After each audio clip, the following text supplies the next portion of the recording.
এই যে দেখছেন খোয়াগুলো, এটা আমি ভেঙেছি, আরও কটা ভাঙবো। আমি টব রাখার স্ল্যাব তৈরি করব। তো স্ল্যাব তৈরি করতে খোয়া লাগে, এবং খোয়ার অনেক দাম।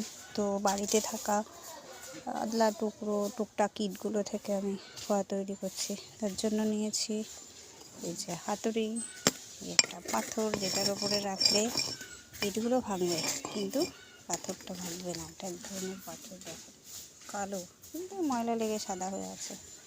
তো শুরু করা যাক খোয়া ভাঙা।